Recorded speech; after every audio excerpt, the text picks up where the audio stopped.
Okay, ప్రభువైన యేసుక్రీస్తు నామములో కూడి వచ్చిన అందరికి కూడా వందనాలు తెలియజేస్తున్నాను. అందరూ బాగున్నారా? ఓకే, ఈరోజు క్లాస్లో మనము శిష్యరికము అనేటువంటి అంశము పైన మనం నేర్చుకుంటూ ఉన్నాం.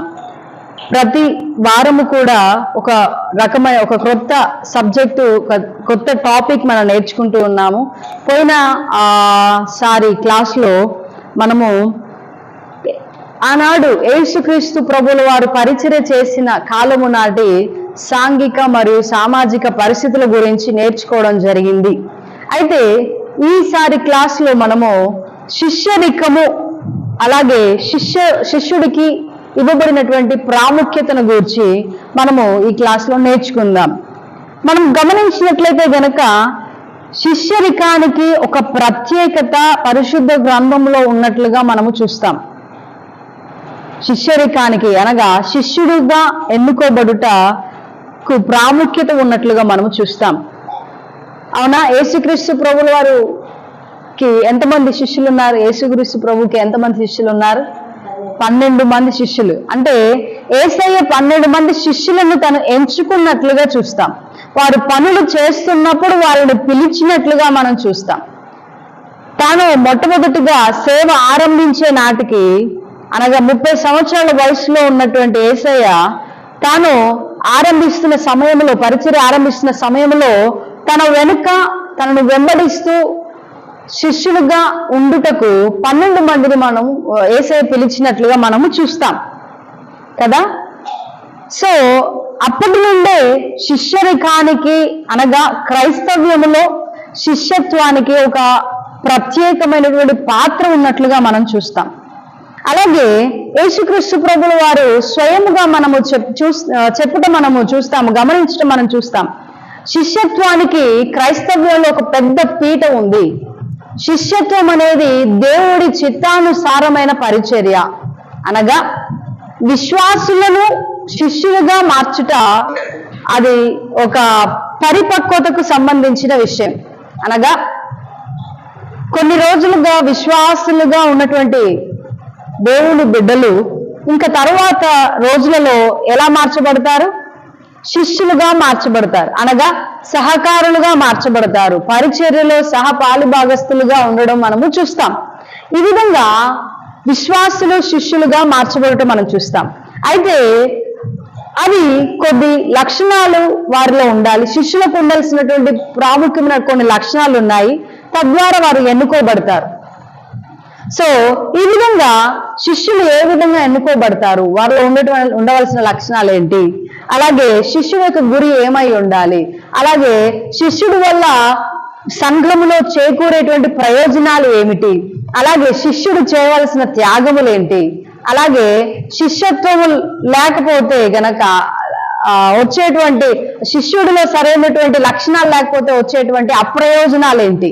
ఈ విధంగా కొన్ని సంఘటనలు ఈ రోజున మనము ఈ టాపిక్ లో నేర్చుకోవడానికి, వీలైనంత వరకు నేర్చుకోవడానికి మనము ప్రయత్నం చేద్దాం. మత్తయి సువార్త 28వ అధ్యాయం 18 నుండి 20 వచనాలు గనక మనము గమనించినట్లయితే, కాబట్టి మీరు వెళ్ళి సర్వలోకమునకు సువార్త ప్రకటించుడి. మీరు ఏమంటున్నాడు దేవుడు అక్కడ? మీరు వెళ్ళి శిష్యులుగా చేయమంటున్నాడు.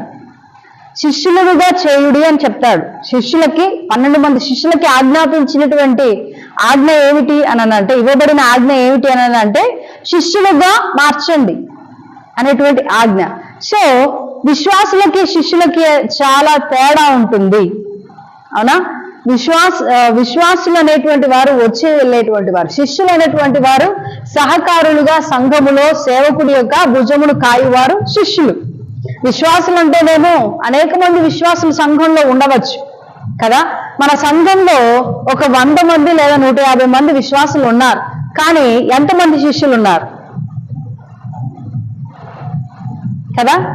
అంటే శిష్యులకి విశ్వాసులకి తేడా ఉంది. మన సంఘంలో 100 నుండి 150 మంది విశ్వాసులు ఉన్నప్పటికీ సేవకుడికి సహకారులుగా భుజము కాయుటకు, పరిచర్యలో పాలుభాగస్తులు అవుటకు నిలబడేటువంటి వారు, సేవకుడి పక్కన నిలబడేటువంటి వారు శిష్యులుగా పిలువబడతారు, లేదా సహకారులుగా పిలువబడతారు. సో వారికి ప్రాముఖ్యత ఇవ్వబడింది బైబిల్లో. మనము చూద్దాము ఏ రకమైనటువంటి సూత్రములు ఉన్నాయి? శిష్యుడు ఎన్నుకోబడేటువంటి విధానం ఎలా ఉంది? శిష్యుడికి ఉండవలసినటువంటి లక్షణాలు ఏంటి? అంటే ఏ విధంగా ఎన్నుకోబడతాడంటే, శిష్యులు ఎన్నుకోబడినటువంటి వారు సాధారణమైన వ్యక్తులే అయి ఉండవచ్చు, కానీ వారు ఎన్నుకోబడినప్పుడు ఆత్మపూర్వకంగా ప్రార్థన పూర్వకంగా ఎన్నుకోబడాలి. మొదటిగా ఏంటంటే, ఎన్నుకోబడే విధానంలో ఆత్మపూర్వకంగా ప్రార్థన పూర్వకంగా వారిని ఎన్నుకోవాలి. వారు సాధారణమైన వ్యక్తులే ఎన్నుకున్నప్పుడు, కానీ వారు ఎన్నుకోబడిన తరువాత ఆత్మపూర్వకంగా ప్రార్థన పూర్వకంగా ఎన్నుకోబడిన తర్వాత వారు గొప్పగా అభిషేకించబడతారు. అలాగే శిష్యులైనటువంటి వారు అందుబాటులో ఉండాలి. శిష్యులైన వారు లోబడి వారుగాను, ఒళ్ళు వంచి పనిచేయవారుగాను ఉండాలి. శిష్యులైన వారు ఇతరులకు బోధించుటయందు చెప్పే విషయంలోనూ శక్తి సామర్థ్యాలు కలిగి ఉండాలి. అలాగే శిష్యులైనటువంటి వారు నమ్మదగిన వారుగాను, ఆధారపడేటువంటి వారి మీద సేవకుడు ఆధారపడే విధంగా వారు ఉండాలి అనేటువంటి విషయాలు మనం చూస్తాం.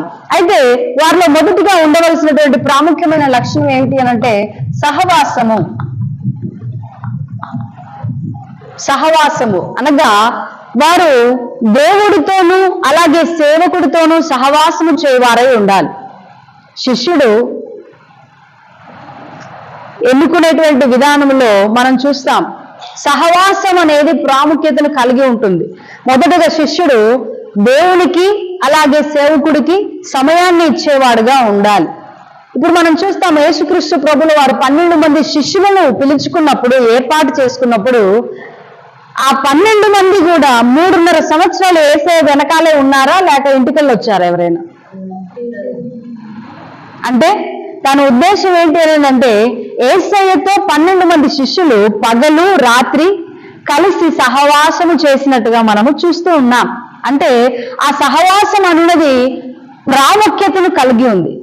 దేవునితో సహవాసం అనేది మొదటి లక్షణం అయితే, సేవకుడితో సహవాసం అనేది రెండో లక్షణం శిష్యుడిలో ఉండవలసింది.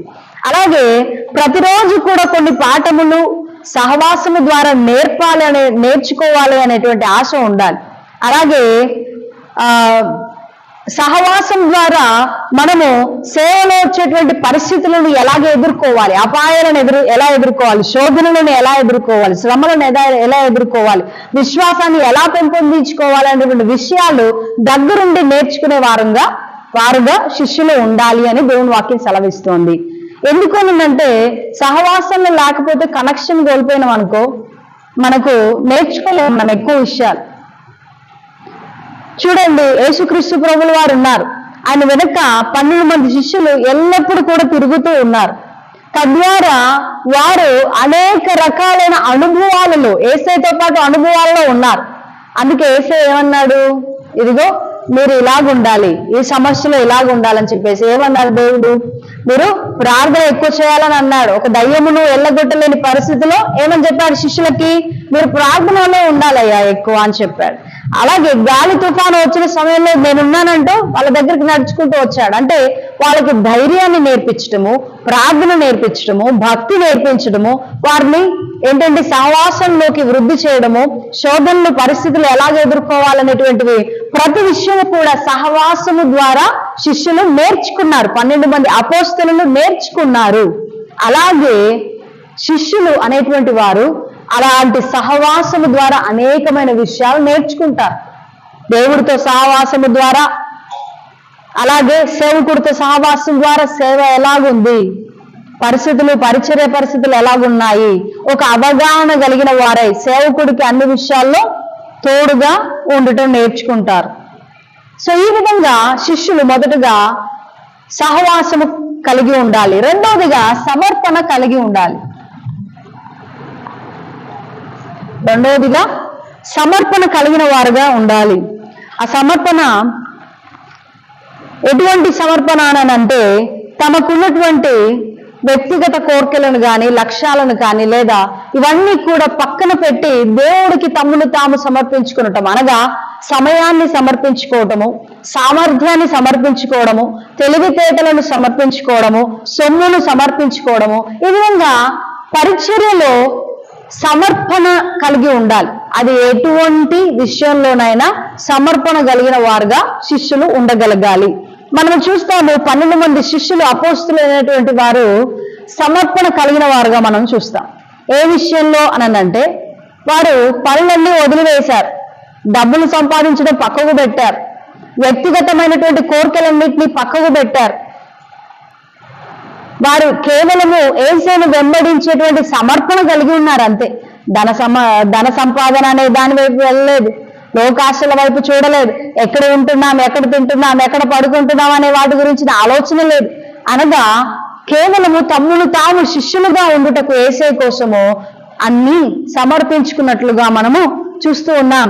సో ఈ విధంగా సమర్పణ కలిగిన వారుగా శిష్యులు ఉండాలి అని దేవుడి వాక్యము సెలవిస్తా ఉంది. అలాగే వారు బోధించు వారై ఉండాలి.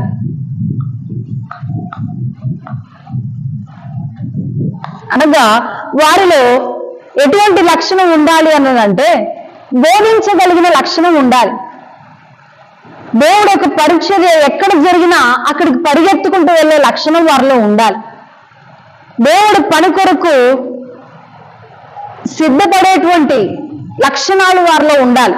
దేవుడి వాక్యం అనుకో, ఒకవేళ దాన్ని చెప్పడానికి వారు సిద్ధంగా ఉండాలి. ఎల్లవేళలా బోధించుట నేర్చుకోవాలి. ప్రతి సమయంలో కూడా ప్రార్థన చేయనగానే ప్రార్థన చేయగలగాలి, వాక్యం చెప్పమనగానే వాక్యం చెప్పగలగాలి. అంటే అంత అందుబాటులోకి వారు రావాలి, అంత సిద్ధపాటు కలిగి వారు ఉండాలి అనేది దేవుని యొక్క వాక్యము సెలవిస్తా ఉంది. అంటే ఈ 3 రకాలైనటువంటి విషయాలను బట్టి వారు శిష్యులు ఎన్నుకోబడతారు. మొదటిది సహవాసము, రెండవది సమర్పణ, మూడవది బోధించుట, అన్ని విషయాలందు సిద్ధపాటు కలిగి ఉండుట. సో ఇవన్నీ విషయాల ద్వారా శిష్యుడు ఎన్నుకోబడేటువంటి లక్షణాలు అవి. ఏ విషయాలైనటువంటి శిష్యులైనటువంటి వారు ఇతరులకు బోధించుట యందు, వారికి వాక్యం చెప్పుట యందు శక్తి సామర్థ్యం కలిగిన వారుగాను, జ్ఞానం కలిగిన వారుగాను ఉంటారు. బోధించే విషయాలు, సలహాలు ఇచ్చే విషయాలు, సూచనలు ఇచ్చే విషయాలు, ఆర్థిక సంబంధమైన విషయాలు, లేదా ఇంకా ఏదైనా ఆలోచన కలిగినటువంటి అవసరం ఉన్నప్పుడు, ఆలోచన చెప్పవలసిన అవసరం ఉన్నప్పుడు వారు అందుబాటులో ఉండి సిద్ధంగా ఉండి అన్ని విషయాలందు బోధించుటే వారు నేర్చుకుని ఉండాలి. బోధించుట వచ్చి ఉండాలి. ఆ శక్తి, ఆ సామర్థ్యం వారు కలిగి ఉండాలి. అప్పుడు వారిలో వారు కూడా ఎన్నుకోబడతారు. ఇటువంటి లక్షణాలు కలిగి ఉన్నవారు ఎన్నుకోబడతారు. ఒకవేళ ఈ లక్షణాలు ఏవి లేవు, సహవాసం లేదు, సమర్పణ లేదు, బోధించేటువంటిది లేదు అనుకోండి, లేకపోతే వదిలేస్తారా? అదేమీ లేదు. వీటన్నిటికీ మించి ఒకవేళ నీకు శిష్యుడిగా మార్చబడాలనే అటువంటి ఆసక్తి ఉందనుకో, దేవుని బిడ్డలారా, నీకు శిష్యుడిగా మార్చబడాలనే ఆశ ఉంది అంటే వీటన్నిటినీ నీవు ఆరంభించవచ్చు. సహవాసాన్ని ఆరంభించుకోవచ్చు, సమర్పణను కలిగి జీవించడం ఆరంభించవచ్చు, బోధించుటందు ఎలాగనే బోధించాలనే విషయాన్ని నేర్చుకోవచ్చు. ఆసక్తి ఉందనుకో, నీకు శిష్యుగా కావాలనేటువంటి ఆసక్తి, ఇవన్నీ కూడా నువ్వు సహవాసం కలిగి ఉండడం నేర్చుకోవచ్చు, సమర్పణ కలిగి ఉండడం నేర్చుకోవచ్చు, బోధించుటందు నేర్చుకోనవచ్చు. ఇవి ఉంటేనే ఎన్నుకోబడతారని కాదు. ఒకవేళ నీకు ఆసక్తి ఉన్నట్లయితే ఇవన్నీ కూడా ఆటోమేటిక్గా నువ్వు నేర్చుకోవడం ఆరంభిస్తావు. కొద్దిమంది అంటారు, లేదండి తనకు బోధించడం రాదు, తనకు ప్రార్థన చేయడం రాదు, తనకు వాక్యం చెప్పడం రాదు, తనకు సమర్పణ లేదు, తనకు లోకాశలు ఇవన్నీ ఉన్నాయి, దేవుడు సేవ ఎలాగ చేస్తాడు, శిష్యుడిగా ఎలా మార్చబడతారు అని అనుకుంటాం. కానీ దేవుడు వీటన్నిటిని మించి మొదటగా ఆసక్తిని చూస్తాడు. సహవాసం చేయాలనేటువంటి ఆసక్తిని చూస్తాడు, సమర్పణ కలిగి ఉండాలన్న ఆసక్తిని చూస్తాడు, బోధించాలనేటువంటి తనలో ఉన్న ఆసక్తిని చూస్తాడు. అందువల్ల దేవుడు వారిని శిష్యులుగా మారుస్తాడు. అంతేగాని ఇవి ఉంటేనే మారుస్తాడని కాదు, శిష్యులుగా మార్చబడతారని కాదు. కానీ శిష్యులుగా మార్చబడిన దానికి ఆసక్తి ఉన్నప్పుడు ఇది నేర్చుకోవాల్సినటువంటి వారై ఉన్నారు. ముందు లేదా వెనక ఇది కలిగి ఉండి శిష్యుడిగా మార్చబడవచ్చు, లేదా శిష్యుడిగా కావాలని ఇది కలిగి ఉండవచ్చు. సో ఇది శిష్యుడికి ఉండవలసినటువంటి ఎన్నుకోబడేటువంటి విధానము. రెండవదిగా శిష్యునికి ఉండవలసినటువంటి లక్షణాలు ఏంటి? ఎటువంటి లక్షణాలు కలిగి ఉండాలి ఒక శిష్యుడు? ఎవరికైనా తెలుసా శిష్యుడికి ఎలాంటి లక్షణాలు ఉండాలి? ఇందాక కొన్ని విషయాలు చెప్పుకున్నాం, ఏదైనా ఒక విషయం ఉంటే చెప్పండి.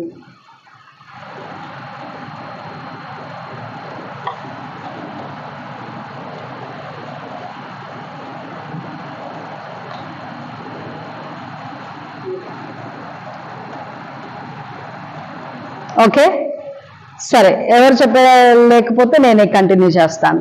చూడండి, శిష్యుడు వెంబడించి వాడై ఉండాలి.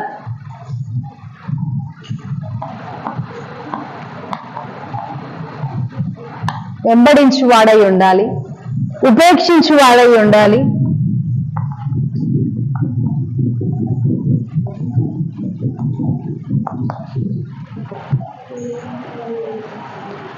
వాక్యములో నిలిచి ఉండి వాడై ఉండాలి,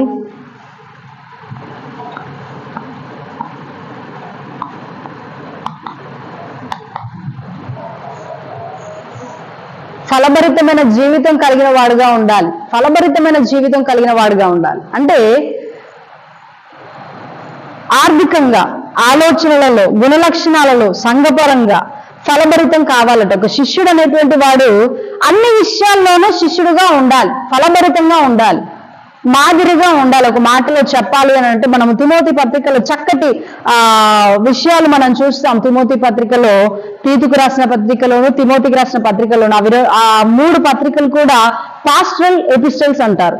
అంటే పాస్టరల్ ఎపిస్టల్స్ అంటే కాపరి పత్రికలు. ఒక కాపరి, ఒక సంఘ కాపరి, ఒక సేవకుడు ఎలాగుండాలి, ఒక శిష్యుడు ఎలాగుండాలి అనేటువంటి విషయాలు ఆ పత్రికలు, 3 పత్రికలు కూడా నేర్పిస్తాయి. ఎందుకంటే తిమోతి మరియు తీతు ఇద్దరు కూడా వారు పాస్టర్స్, సేవకులు, అలాగే పౌలు గారి శిష్యులు గనక వారికి ఎలాగుండాలి అనేటువంటి విషయాలు శిష్యులైనటువంటి వారికి, సేవకులుగా ఉన్నటువంటి వారికి చెబుతూ చక్కటి మాటలు అందులో పొందుపరిచినట్లుగా మనం చూస్తాం. సో ఈ విధంగా చెప్తూ పౌలు గారు చెప్తూ అంటున్నారు, శిష్యుడు అనేటువంటి వారు ఫలభరితమైన జీవితాన్ని లేదా మాదిరికరమైన జీవితాన్ని కలిగి ఉండాలి. అంటే ఆర్థికంగా సరైనటువంటి ఆలోచన కలిగిన వారుగాను, మంచి మాదిరికరమైన జీవితం కలిగిన వారుగాను, మంచి గుణలక్షణాలు కలిగిన వారుగాను ఉండాలట. అభివృద్ధి లేని వాడు నిజమైన శిష్యుడు కాడు అని ఇక్కడ రాయబడి ఉంది. చూడండి, అలాగే చిత్తశుద్ధితో పనిచేయటం. చిత్తశుద్ధి అనేది ప్రాముఖ్యమైనది. చిత్తశుద్ధి అంటే ఏమిటి ఎవరికైనా తెలుసా? మీనింగ్ ఎవరికైనా తెలుసా? చిత్తశుద్ధి అని అంటే ఎవరికైనా తెలుసా? చిత్తశుద్ధి అని అంటే ఏమైనా మనం ఒక పని చేయాలనుకో, ఆ పని చేయుటకు మనం ఒక 100% మన ఎఫర్ట్, మన సామర్థ్యాన్ని పెడతామనుకో, అది చిత్తశుద్ధిగా ప్రయత్నం చేయడం అంటారు. అంటే ఒక శిష్యుడికి చిత్తశుద్ధి కావాలట. ఒక 100% నేను పరిచర్యలో ఉండాలి, నేను పరిచర్య చేయాలి, నేను ఇలాగ ప్రేమ కలిగి ఉండాలి, నేను ఇలా సమర్పణ కలిగి ఉండాలి, నేను వెంబడించాలి, నేను ఉపేక్షించుకోవాలి, నేను దేవుడిలో నిలిచి ఉండాలి, నేను ఫలభరితమైన జీవితం కలిగి ఉండాలని చిత్తశుద్ధి. శిష్యుడిలో ఉండాల్సింది చిత్తశుద్ధి ఉండాలి. ఒక సగం 50-50 ఉంటే సరిపోదు. ఒక సగం అంటే ఒక సగం ఇటు ఉంటే సరిపోద్దా? ఉండదు. ఇంకా ఏంటి, ఒక 70%, 70-30% ఉంటే కుదరదు. 80-20 ఉంటే కుదరదు. చిత్తశుద్ధి అంటే ఒక 100% తన్ను తాను పరిచర్య కొరకు సిద్ధపడిన వ్యక్తిగా ఉండాలి శిష్యుడు. అలాగే భక్తి విషయంలోనూ జాగ్రత్త కలిగిన వాడుగా ఉండాలి. లోక సంబంధమైన వాటిని ప్రేమించే విషయంలోనూ దూరంగా ఉండాలి. లోక సంబంధమైన వాటికి దూరంగా ఉండాలి. ఈ విధంగా శిష్యుడికి ఉండవలసినటువంటి కొన్ని లక్షణాలు. అలాగే శిష్యుడికి ఉన్నటువంటి గురి ఏమిటి? శిష్యుడికి ఉన్నటువంటి గురి ఏమిటి అనంటే, మొదటిది స్వతంత్రపు ఉనికి.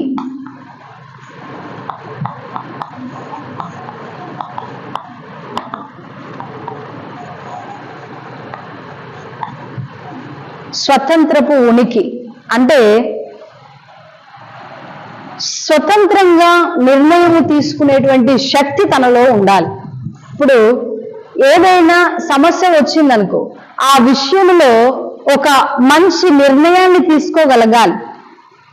అది కేవలము పరిశుద్ధాత్మ దేవుడి మీద ఆధారపడడం వల్ల మాత్రమే సాధ్యమవుతుంది. దేవునితో సహవాసంలో ఉండడం వల్ల మాత్రమే సాధ్యమవుతుంది. అంతే తప్ప మనము ఒకరు చెప్తే మనం నిర్ణయం తీసుకుంటే అది సరైన నిర్ణయం అన్నిసార్లు కాకపోవచ్చు. కాబట్టి స్వతంత్రపు ఉనికి అంటే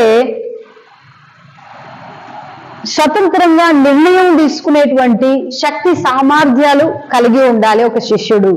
ఒక మంచి ఆలోచన చేయగలిగేటువంటి శక్తి ఉండాలి. ఒక మంచి మెచ్యూరిటీ ఉండాలి అని అర్థం. స్వతంత్రపు ఉనికి అంటే ఏంటంటే ఒక మంచి మెచ్యూరిటీ లెవెల్స్ ఉండాలి. ఒక ఏదైనా కష్టం వచ్చిందనుకో దాన్ని ఎలా సాల్వ్ చేయాలి అనేటువంటి ఆలోచన చేయగలగాలి. సొంతంగా అలాంటి ఆలోచన చేయగలగాలి. ఏ విధంగా ఈ పరిస్థితిని ఫేస్ చేయాలి. ఇప్పుడు మనం ఒక ఫ్యూనరల్ సర్వీస్ తీసుకుందాం. ఒక సమాధి కార్యక్రమాన్ని చూద్దాం. సమాధి కార్యక్రమంలో కొద్దిమంది గొడవ చేస్తున్నారు అనుకోండి. ఆ గొడవ చేస్తున్న క్రమంలో అక్కడ పరిచర్య ఎలా జరిగించాలి అనేటువంటి విషయాన్ని ఎక్కడికో ఎవరి దగ్గరకో వెళ్ళి అప్పటికప్పుడు ఫోన్ చేసి మనం కనుక్కోవడం కుదురుతుందా? కుదరదు కదా. కాబట్టి ఏం చేయాలి? ఇలాంటి సమయంలో మనం ఏ విధంగా దీనిని హ్యాండిల్ చేయాలి అనేటువంటి ఒక స్వతంత్రంగా నిర్ణయం తీసుకునే శక్తి కలిగి ఉండాలి. ఒక మెచ్యూరిటీ లెవెల్స్ ఉండాలి. అలాగే రెండవది ఏంటి అంటే సంపూర్ణత వైపు ఎదుగుదల, అనగా సంపూర్ణత కలిగి ఉండాలి. శిష్యుడు ఒక సంపూర్ణత వైపు పరిగెత్తాలి. ఎప్పుడు కూడా ఉన్న చోటనే ఇది నేను ఉన్నాను, ఇలా బానే ఉన్నాను అనుకోవద్దు. ఏం చేయాలట? సంపూర్ణత వైపు తన్ను తాను ఎప్పుడు కూడా ముందు చూపు కలిగిన వాడే వెళ్ళాలి. సంపూర్ణత వైపు ఒక ముందు చూపు కలిగిన వాడే, ఒక దర్శనం కలిగిన వాడే ముందుకు వెళ్ళగలగాలి. ఇప్పుడు ఈ పరిచర్య ఇలాగ ఉంది, దీని తర్వాత ఇంకెలాగ చేయగలగాలి, ఇలాగే ఉండాలి, ఇలాగే జీవితాంతం నడిపించాలి అనే ఆలోచన ఉండవద్దు. ఏముండాలి ఆలోచన? ఒక పెద్ద దర్శనము, ఇంకా ముందుకు ఎలా వెళ్ళాలి అనేటువంటి ఆలోచన రావాలి. అలాగే పిల్లల తత్వం నుండి బయటపడాలి. చిన్నపిల్లల్లాగా ఆలోచన చేయడం నుండి బయటపడాలి. క్రీస్తు వలె ఉండుటకు ప్రయాసపడాలి. అలాగే స్ట్రైట్ ఫార్వర్డ్ గా ఉండాలి. ఓకే, సంపూర్ణత వైపు ఎదగడం అంటే ఏంటంట? ముందు చూపు కలిగిన వారుగా, పిల్లల తత్వం లేని వారుగా, క్రీస్తు వలె ఉండడానికి ప్రయాసపడువారుగా, అలాగే స్ట్రైట్ ఫార్వర్డ్ గా ఉండడం నేర్చుకోవాలి. స్ట్రైట్ ఫార్వర్డ్ గా లేకపోతేనట దుష్టుడు మనల్ని ఎక్కువగా శోధిస్తాడు. ఎందుకనంటే అపవాదికి అనేక అవకాశాలు మనమే ఇచ్చిన వారుగా అవుతాం. స్ట్రైట్ ఫార్వర్డ్నెస్ లేకపోతే గనక మొహమాటానికి ఎక్కువగా పోతే అనేక మార్లు అపార్థాలకు గురైపోయి, అనేక మార్లు మిస్అండర్స్టాండింగ్స్ గురైపోయి మనమే అపవాదికి అవకాశం ఇచ్చినట్టుగా ఉంటుంది. కాబట్టి స్ట్రైట్ ఫార్వర్డ్ గా ఉండాలి. సంపూర్ణత వైపు, ఒక మెచ్యూరిటీ వైపు శిష్యుడు ఎప్పటికప్పుడు తను తాను మార్చుకునడం, నేర్చుకునడము, అనేకమైనటువంటి విషయాలలో అప్డేట్ అవుతూ ఉండడము, ఒక దర్శనం కలిగిన వారుగా, ఒక ముందు చూపు కలిగిన వారుగా శిష్యుడు ఉండాలి. ఇది శిష్యుడి యొక్క గురి. శిష్యుడి యొక్క గురి ఏంటి?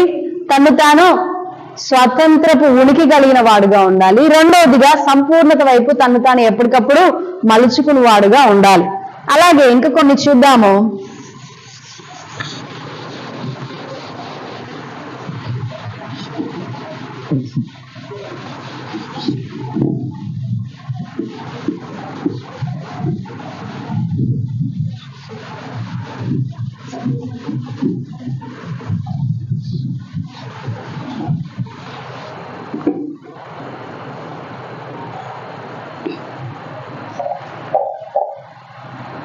అసలు శిష్యుడి ద్వారా చేకూరేటువంటి ప్రయోజనాలు ఏంటి?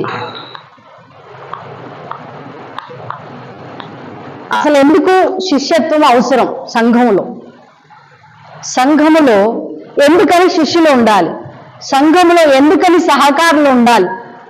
సహకారం లేకుండా ఉంటే బానే ఉంటుంది కదా. ప్రసన్నక్క, నీకు ఎందుకక్క సహకారులు? నువ్వు పాటలు పాడుకో, నువ్వు వాక్యం చెప్పుకో, నువ్వు సేవ చేసుకో, మా పని మేము చేసుకుంటాం, మాకు చాలా బోలెడని పనులున్నాయి, కావలసినన్ని పనులున్నాయి మాకు, ఎందుకక్క శిష్యత్వం అంటూ అని అనుకోవచ్చు మీకు కదా.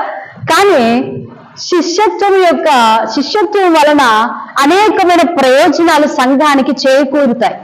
ఒక సహకారి అనేటువంటి వాడు సంఘానికి అవసరం. సహకారులు సంఘంలో ఉండాలి. ఎందుకనంటే శిష్యుడి ద్వారా పరిచర్య అభివృద్ధి జరుగుతుంది.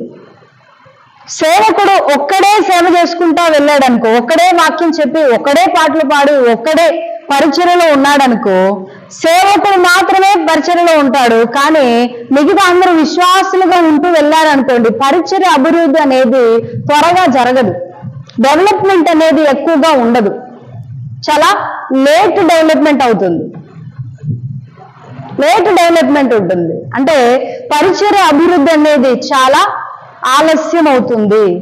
పరిచర్య అభివృద్ధి చెందాలి, ఎక్కువగా పరిచర్య విస్తరించాలి, లేదా అనేక ఆత్మలు రక్షించబడాలి, లేదా పరిచర్యలు చాలా అనేకమైన పనులు చేయాలి. ఇప్పుడు బైబిల్ స్టడీ కండక్ట్ చేయాలి అని అంటే శిష్యులు అవసరం, సహకారులు అవసరం. బైబిల్ క్విజ్ కండక్ట్ చేయాలి అని అంటే సహకారులు అవసరం, అందులో పాల్గొనడానికి కండక్ట్ చేయడానికి అవసరం. ఆన్లైన్ ప్రేయర్ జరగాలి అని అన్నా, లేదంటే ఇంకా మన సంఘం ద్వారా జరగవలసిన యాక్టివిటీస్ ఏంటి, ఒకవేళ మీటింగ్స్ అరేంజ్ చేయాలంటే సహకారులు శిష్యులు అవసరం. ఒక పాస్టర్ గారే వెళ్ళి అన్ని చేసుకోవడం కుదరదు. అందువల్ల ఎక్కువ పరిచర్య అనేది ఉండదు, జరగదు. గనక సంఘములో సహకారులు కావాలి, కాబట్టి పరిచర్య అభివృద్ధి జరుగుతుంది.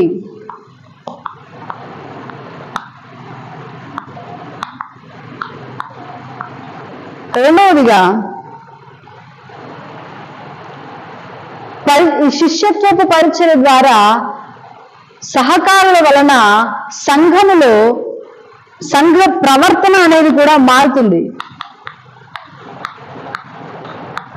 అనగా సంఘములో అందరూ కూడా ఒక మంచి ప్రవర్తన కలిగిన వారుగా, ఒక మెచ్యూరిటీ లెవెల్ గా ఉన్నటువంటి వారుగా ఉంటారు. అందరిలోనూ కూడా సేవ చేయాలన్న ఆలోచన ఉంటుంది. చూడండి, అందరూ విశ్వాసులాగానే ఉన్నారనుకోండి, అసలు వారిలో సేవకుల్లాగా ఆలోచన చేసేవారు ఎవరు ఉంటారు? పరిచర్య చేయాలన్న ఆలోచన ఎవరికి వస్తుంది? పరిచర్య భారం ఎవరిలో ఉంటుంది? సహకారులు అనేటువంటి వారు లేకపోతే సేవ జరుగుతుందా? ఒక ప్రవర్తన విధానం, శిష్యుడి ప్రవర్తన విధానం మారుతుంది, సంఘ ప్రవర్తన విధానం మారుతుంది. ఒక్క శిష్యుడు ఉన్నా సరే అనేకులను కూడా తన చుట్టూ ఉన్నటువంటి వారిని ఇన్స్పైర్ చేస్తాడు, ఇన్ఫ్లుయెన్స్ చేస్తాడు. ఇదిగో మనం ఇలాగ ఉండాలి, పర్సనల్ గా ఇంటికి వెళ్ళి కలిసి సేవకుడు కష్టం ఇలాగుంది, సేవకుడు అనుభవాలు ఇలాగున్నాయి, మనం ఈ పని చేద్దాం, మనం ఈ పని చేద్దాం, మనం ఇలాగ చేయాలి అనేటువంటి సంఘపు ఆలోచన, సంఘపు ప్రవర్తన మారుతుంది.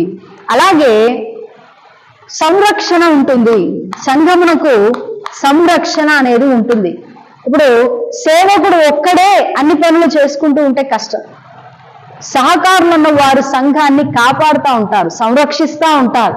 సంఘము ఎదుగుదలకు, సంఘ అభివృద్ధికి, సంఘము చక్కగా క్షేమంగా వర్ధిల్లుటకు సహకారులు అన్నవారు తోడ్పడతారు, సంరక్షిస్తూ ఉంటారు. సేవని, సంఘమును కాపాడుతారు, సేవకులను కూడా కాపాడుతూ ఉంటారు. ఒక నలుగురు సహకారులు ఉన్నారనుకోండి, ఒక మీటింగ్ జరుగుతుంది, పెద్ద మీటింగ్ అరేంజ్ చేసాం, మన సంఘము తరపు నుండి ఒక పెద్ద మీటింగ్ అరేంజ్ చేసాం అనుకోండి, ఒక నలుగురు సహకారులు అక్కడ ఉన్నారు. ఉంటే సేవకుడు అక్కడ స్టేజ్ మీద ఉన్నప్పటికీ ఆ సహకారులు అనేటువంటి వారు వచ్చిన వారిని రిసీవ్ చేసుకోవడం, లేదా ఎవరైనా గొడవకు వచ్చినప్పుడు వారితో దగ్గర నిలబడి ఇలా కాదండి అలా కాదండి ఒక సంజాయిషి చెప్పుకోవడము, లేదా ఎలాగంటే అలాగ ఒకరు ఒక దగ్గర పని చేస్తూ ఒకరు ఒక దగ్గర పరిగెడుతూ ఈ విధంగా సంఘమును సంరక్షిస్తూ ఉంటారు.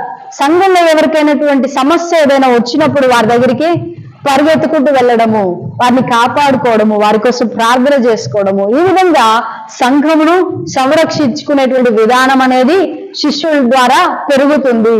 అలాగే చూడండి, మంచి సలహాలు ఇస్తారు. ఇప్పుడు ఒక సేవకుడు ఒక్కడే ఒక చక్కటి నిర్ణయం తీసుకుంటే అది సరైపోద్దా? కాదు. ఒక మంచి సలహాలు ఇవ్వగలగాలి. శిష్యులు అనేటువంటి వారు చక్కటి సలహాలు ఇచ్చినప్పుడు తద్వారా ఇంకా సేవ అనేది ఏ విధంగా అభివృద్ధి చేయాలి, మనం ఒక వ్యక్తి దగ్గరికి వెళ్ళి ఏ విధంగా ఆదరించాలి, ఒక దగ్గరికి వెళ్ళి ఈ పరిస్థితిని ఏ విధంగా మనం హ్యాండిల్ చేయాలి, ఈ స్థితిని ఈ మీటింగ్ ని ఎలా కండక్ట్ చేయాలి, ఎలాగా అనేటువంటి విషయాలన్నీ కూడా సలహాలు ఇస్తారు శిష్యులు అనేటువంటి వారు. మంచి సలహాలు ఇవ్వడం ద్వారా ఇంకా సేవ అభివృద్ధి ఎక్కువగా జరుగుతుంది. ఈ విధంగా శిష్యత్వము ద్వారా సంఘానికి అనేకమైన ప్రయోజనాలు ఉన్నాయి. ఓకే, ఎన్ని ప్రయోజనాలు ఉన్నాయి?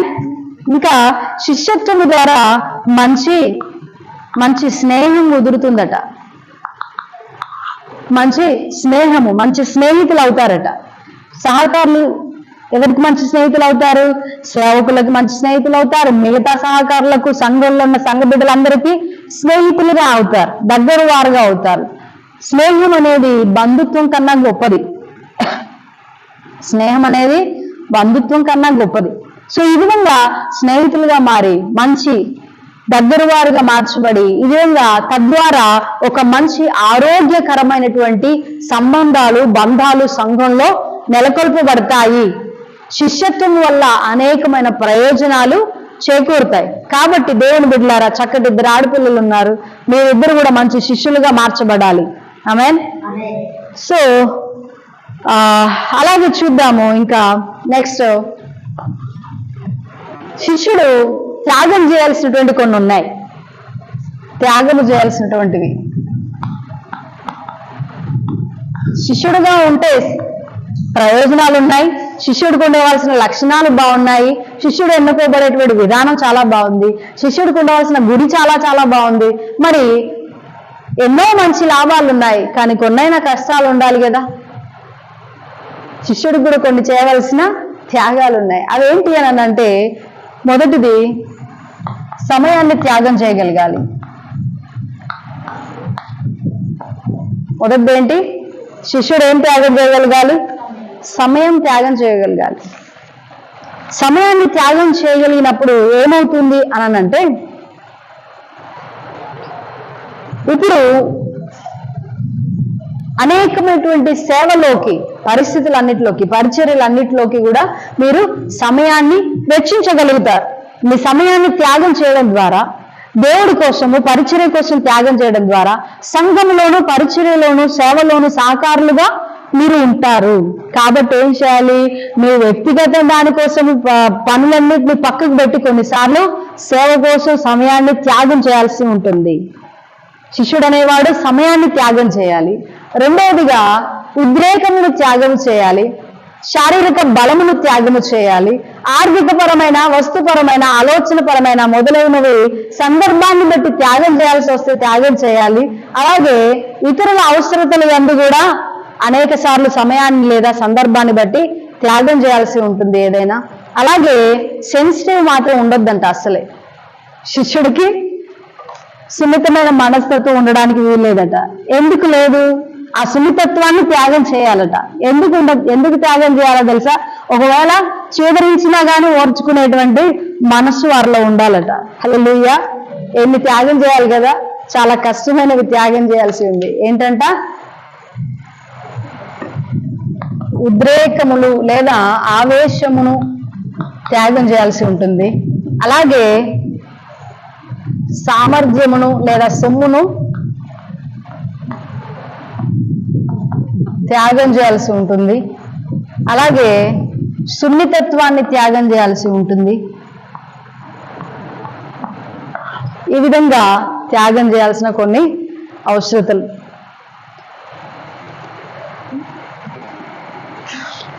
ఈ విధంగా త్యాగం చేయగలిగినప్పుడే, కొన్ని సమయం త్యాగం చేయగలిగినప్పుడు సేవలో ఉంటారు. ఉద్రేకమును లేదా ఆవేశమును త్యాగం చేయగలిగినప్పుడు నిదానముగా పరిచర్యలు ఎలా ఉండాలో నేర్చుకుంటారు. సామర్థ్యము, సొమ్ము త్యాగం చేయగలిగినప్పుడు సమర్పణ అనేది బయటపడుతుంది. సున్నితత్వాన్ని త్యాగం చేయగలిగినప్పుడు ఎలాంటి సమయంలోనైనా దేవుడి కొరకు నిలబడేటువంటి ఆ సాత్వికత అనేది వస్తుంది. కాబట్టి ఇవన్నీ కూడా త్యాగం చేయవలసినటువంటి లక్షణాలు. సో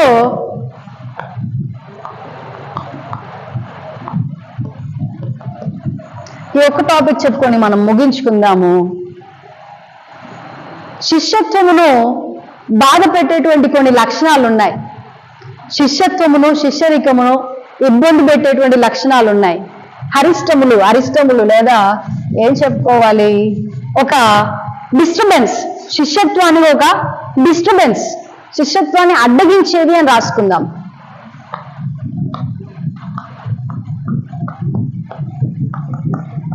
శిష్యత్వమును అడ్డగించినవి అవి ఏమిటి అని అంటే, ప్రవర్తన లేమి, మెచ్యూరిటీ లేకపోవటం. రెండవది నిరుత్సాహము. మూడవది అభద్రతా భావం.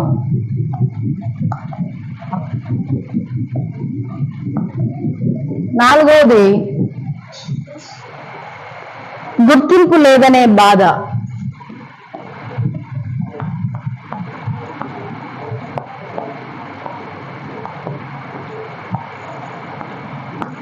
ఏంటంట? శిష్యత్వమును అడ్డగించేటువంటి కొన్ని లక్షణాలు. ప్రవర్తన లేమి, సరైన ప్రవర్తన లేకపోవడం, మెచ్యూరిటీ లేకపోవడం, నిరుత్సాహపడడం, సమయాన్ని ఏదైనా పరిస్థితి వచ్చిందనుకో, శ్రమ వచ్చినప్పుడు ఉత్తిగే కృంగిపోవడము, నిరుత్సాహపడిపోవడం, అయ్యో ఎలాగా అనేటువంటి ఆలోచన రావడం, ఇవన్నీ కూడా శిష్యత్వాన్ని అడ్డగించేటువంటి లక్షణాలు. వీటన్నిటి వలన శిష్యత్వం అనేది మనకు ఇబ్బందిగా మారుతూ ఉంటుంది. శిష్యత్వంగా మనం శిష్యులుగా ఉండలేం, శిష్యులుగా మంచి శిష్యులుగా ఉండలేం. అభద్రత భావము, భయము, ఎప్పటికి కూడా ఏమవుతుందో ఏంటో, నా పరిస్థితి ఏంటి, ఎలాగా అనేటువంటి భయము. ఆనాడు పేదరికి వచ్చింది చూసారా? గాలిని చూచి భయపడిపోయి మునిగిపోసాగాడు. అలాగా భయపడిపోవడం. అలాగే గుర్తింపు లేదనేటువంటి బాధ. గుర్తింపు లేదు, అయ్యో నాకు గుర్తింపు లేదే, నేను ఇంత పరిచర్యలో ఉన్నాను, నేను ఇంత పరిచర్య చేస్తున్నాను, ఇంత పని చేస్తున్నాను, ఇంత సేవలో సహకారంగా ఉన్నాను, ఇంత సేవ చేస్తున్నాను, ఈ విధంగా ఎంత చేసినా కూడా నన్ను ఎవరు మెచ్చుకునేవారు లేరు, ఎంత పొగిడేటువంటి వారు లేదా కనీసం గుర్తించేవారు లేరు, అరే శబాష్ అని భుజం తట్టేటువంటి వారు లేరే, లేదా చప్పట్లు కొట్టేవారు లేరే, లేదంటే కనీసం పేరు పెట్టి నన్ను పిలిచేవారు లేరే అనేటువంటి బాధ అనేది కూడా శిష్యత్వాన్ని అడ్డగించేటువంటి ఒక లక్షణం అంట, ఒక లక్షణం. సో దేవుడు ఏదో ఒకసారి ఇక్కడ గుర్తింపు లేకపోతే ఏంటంట, ఎంతమంది అయితే మనల్ని గుర్తిస్తారో మనకంత ప్రతిఫలం తక్కువగా ఉంటుందంట పరలోకంలో. మనల్ని ఎంత తక్కువ మంది గుర్తిస్తే అంత ఎక్కువ పరలోకంలో గుర్తింపు ఎక్కువగా ఉంటుందంట. సో గుర్తింపు కోసం మనం ప్రయాసపడక్కర్లా, దేవుడు చూసుకుంటాడు, దేవుడు ఇస్తాడు ఆ గుర్తింపు అనేది. కాబట్టి గుర్తింపు లేదు అనేటువంటి బాధ ఉండద్దు. అలాగే అభద్రతా భావం, ఏమైపోతుంది అనేటువంటి భయము, అలాగే నిరుత్సాహపడిపోవడం, ప్రతి చిన్న దానికి కూడా కృంగిపోయి నిరుత్సాహపడిపోయి బాధపడడం, అలాగే ప్రవర్తన లేని అనేక సార్లు మెచ్యూరిటీ లేక బాధపడడం, ఇవన్నీ కూడా శిష్యత్వాన్ని అడ్డగించేటువంటి లక్షణాలు, త్యాగం చేసే విషయాలు, లక్షణాలు, ఇవన్నీ కూడా మనము చూస్తూ వచ్చాం. సో ఈ విధంగా సంఘమా, దేవుని బిడ్డలారా, క్రైస్తవ జనమా, విశ్వాసులారా, శిష్యత్వపు లక్షణాలను మనము కలిగి ఉండడం నేర్చుకోవాలి. సంఘమునకు శిష్యులే బలము, సంఘమునకు సేవకుడికి, సంఘ కాపరికి శిష్యులే బలము, సహకారులే బలము. ఈనాడు అనేక సంఘాలలో శిష్యత్వము తక్కువైపోయింది, శిష్యులు కరువైపోయారు, సహకారులు కరువైపోయారు. వివేక కలిగిన సహకారులు, వెంబడించేటువంటి శిష్యులు, ఉపేక్షించుకునేటువంటి శిష్యులు, తమను తాము దేవునికి సమర్పించుకున్న శిష్యులు తక్కువైపోయారు ఈనాటి సంఘంలో. అందువల్ల సంఘాలు స్థిరత్వం లేనివిగా మార్చబడుతున్నాయి, సంరక్షణ లేనివిగా మార్చబడుతున్నాయి, పరిచర్య అభివృద్ధి తక్కువగా ఉంటుంది. అలాగే సలహాలు ఇచ్చేవారు లేకపోవడం వల్ల మంచి నిర్ణయాలు తీసుకోలేకపోతూ ఉన్నారు. అలాగే సంఘంలో మంచి స్నేహ బంధాలు అనేవి తక్కువగా ఉన్నాయి. ఈ విధంగా శిష్యత్వం లేకపోవడం వల్ల అనేకమైనటువంటి అప్రయోజనాలు ఉన్నాయి సంఘానికి. కాబట్టి దేవుని బిడ్డలందరికీ నేను పిలుపునిస్తున్నాను, ఉన్నటువంటి మీరున్న సంఘములో మంచి శిష్యులుగా, మంచి సహకారులుగా సంఘానికి, సేవకులకి గనక ఉన్నట్లయితే, దేవునికి సేవకునికి మీరు సమర్పించుకొని నిజముగా సహకరించినట్లయితే గనక మన సంఘాలు గొప్పగా ఉంటాయి, మన పరిచర్య గొప్పగా ఉంటుంది, మనం దేవుని శిష్యులుగా గొప్పగా పరిచర్య చేయగలుగుతాం.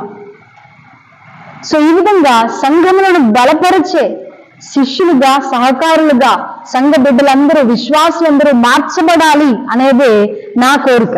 ప్రత్యేకంగా నాకున్నటువంటి ఆశ ఏదైనా ఉంది అని అంటే, సంఘంలో విశ్వాసులుగా ఉండవద్దు, మూలగొచ్చిన వాళ్ళుగా ఉండొద్దు. అందరూ ఎవరైనా సరే, పిల్లల నుండి వృద్ధుల వరకు తమ వంతు కృషి, తమ వంతు శిష్యత్వం, అది ఏ విధంగానైనా సరే సంఘములకు అందించే బాధ్యత కలిగిన విశ్వాసులుగా అందరూ ఉండాలనేటువంటిదే. ఆ విధంగా అందరూ సంఘం తీర్చిదిద్దబడాలనేదే నా కోరిక.